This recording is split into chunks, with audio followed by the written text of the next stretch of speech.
अहम डॉक्टर राम कुमार झा, ज्योतिष प्राध्यापकः, श्रीजगदम्बा संस्कृत महाविद्यालय, बाथो बेनीपुर, दरभंगातः।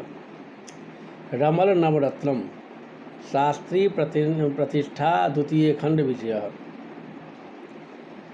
से पूर्व की कक्षा में हम लोग पढ़े थे शाकलों का निर्माण, उसका संज्ञा इत्यादि। अब इस अध्याय में द्वितीय बलाबल रत्नम, अब ग्रह उसका बलाबल कहते हैं। प्रथम बलाबल का प्रयोजन शुभाशुभस्य दातारः सबला तत्फलप्रदा निर्बला निष्फला गेया तस्माज्ञेय बलाबलम। सकलों में कोई शुभ फल और कोई अशुभ फल देने वाली है, पर वे वास्तविक रूप से शुभाशुभ फल तभी दे सकती है जब सबल रहेंगे। इसीलिए पहले बलाबल का विचार करना चाहिए। अब अग्नि आदि तत्व में मित्रादि का विचार किया जाता है। अग्नि बाज्योस्तथा नीर भूम्योरमिथः सौहृदं वैपरीत्ये मिथः शत्रुता। अग्नि भूम्योस्तथा नीरबाज्योर्मिथो मध्यमं सौहृदं ज्ञेयमेव तदा। अग्नि, वायु और जल, भूमि एवं परस्पर मित्रता है, इसके विपरीत शत्रुता है। जैसे अग्नि, जल और वायु भूमि से शत्रुता है, इसी तरह अग्नि, भूमि और जल वायु में समता है। अर्थात अग्नि की भूमि, भूमि की अग्नि, जल का वायु और वायु का जल सम है। अब स्थान बल का निर्णय। आग्नेयादीनि खंडानि त्वाग्नेयादि गृहेषु च गतानि सबलानि स्युर्मित्रगृहे तथैव च। यदा शत्रुगृहे तिष्ठेत् बलं तस्य न विद्यते मध्यमाके गृहे खंडं बलमध्य भवेत् तदा। यदि अग्नि तत्व वाला सकल अग्नि तत्व वाले घर में या वायु तत्व वाले घर में पड़े तो पूर्ण बली, शत्रु तत्व वाले घर में पड़े तो हीन बली और सम तत्व वाले घर में पड़े तो मध्यम बली होती है। अब पंक्ति भेद से बलाबल का निर्णय। एवं बलम स्वगेहस्थ खंडस्य प्रथमं ततः पंक्ति गेहैक्य भेदेन द्वितीयं बलमुच्यते। शकुनं प्रथमं गेहं मद्महाख्यं द्वितीयकं बीजदहाख्यं तृतीयश्चात् चतुर्थं त्ववजदं स्मृतं पंचमं च मिजाजाख्यं खष्टहर्फाख्यमीरितं सप्तमं चाष्टाहाख्यं च क्रम एकां च कथ्यते। अब इस तरह पहले अपने घर का बलाबल देखना चाहिए। यथा अब पंक्ति घर के भेद से दूसरा बलाबल कहते हैं। पहली शकुन पंक्ति और दूसरी अवदह पंक्ति, तीसरी बीजदह पंक्ति, चौथी अवजद पंक्ति, पांचवी मिजाज पंक्ति, छठी हरफा पंक्ति और सातवीं असह पंक्ति कहलाती है। अब शकुन पंक्ति का क्रम। शकुनस्य च पंचम्यां शकुनस्य च पंक्त्यां हि कारणं न्यानदस्ति वै स्वभावेनैव तज्जेयं सकलं स्वस्य वेशिगम।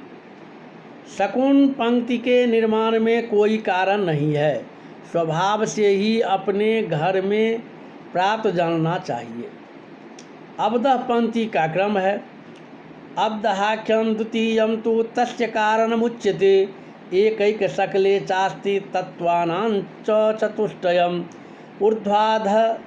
ऊर्ध्वाधक्रमेणैव बह्नयादिश्चतुर्हदैव हि कश्चित् प्रकटरूपेण गुप्तरूपेण कश्चन प्रकटं बिन्दुरूपेण गुप्तं रेखात्मकेन च।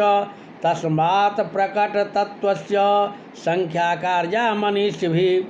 अब्दहाख्ये च जे वर्णाश्चाज्ञादिषु नियोजयेत् अकारस्यैक संख्या स्यात् स्यात् बकारस्य द्वयं स्मृतः दकारस्य चतुष्कं च हकारस्याष्टसंख्यकम् एवं तत्वक्रमेणैव तश्च जस्याङ्कसम्मितिः तदङ्कतुल्यगे हेतु सकलस्य स्थितिर्भवेत्। दूसरी अवदह पंक्ति के कारण बताते हैं। प्रत्येक सकल में अग्नि आदि 4 तत्व है। उसमें कोई प्रकट रूप से और कोई गुप्त रूप से है। जैसे बिंदु रूप से प्रकट और रेखा रूप से गुप्त है। अतः पंडितों को प्रकट तत्व की संख्या करनी चाहिए। अवदह इन नामाक्षरों को अग्नि आदि तत्वों में नियुक्त करे तथा उन अक्षरों की संख्या क्रम से 1, 2, 4, 8 रखे। अर्थात ओ अकार 1, बकार की 2, दकार की 4 और हकार की 8 संख्या माननी चाहिए। अब जिस शकल में जो तत्व खुले हो उनकी संख्याओं को जोड़ने से जो अंक हो वह शकल अवदह पंक्ति में उसी घर में लिखना चाहिए। अवदह पंक्ति का क्रम और उदाहरण।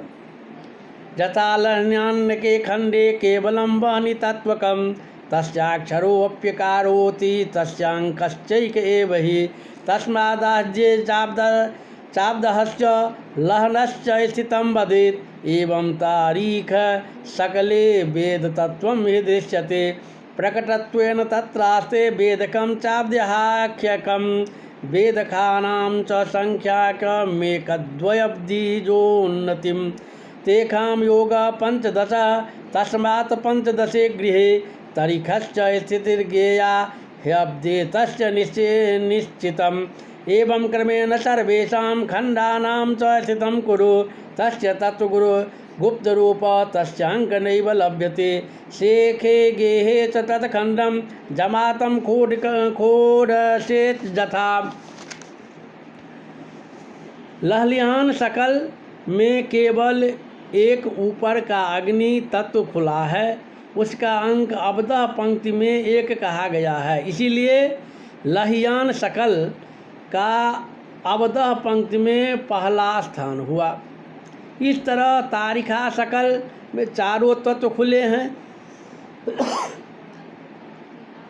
उनकी संख्याओं का योग अ ब द ह यानी 1, 2, 4, 8 बराबर 15 होते हैं। इस लिखे तारिखा का अवदह पंक्ति में 15वां स्थान हुआ। इसी तरह सब शकलों की अवदह पंक्ति में स्थित करनी चाहिए। जिस शकल में 4 तत्व गुप्त हो उनका अंक नहीं मिलता है। अतः उस शकल का शेष स्थान में स्थापन करें। जैसे जमात शकल 1 शून्य ऊपर 1 रेखा 3 रेखा में सब तत्व बंद है। अतः इनकी संख्याओं का योग 0 के बराबर हुई। इसीलिए इस शकल की 16वीं त्याज घर में स्थित हुई। अब शकलों का चिन्ह जो है वो क्रम से PDF के माध्यम से जो हम भेजते हैं उसमें उसको देख लेना चाहिए, क्योंकि उसका 0 रेखा इस तरह का जो शकल का अंक चिन्ह बनाया जाता है वो कहने मात्र से नहीं समझा जा सकता है। उसको लिख करके PDF के माध्यम से जो हम भेजते हैं उसमें समझा जा सकता है। इसके लिए और इससे आगे की कक्षा हम अगले दिन प्रारंभ करेंगे।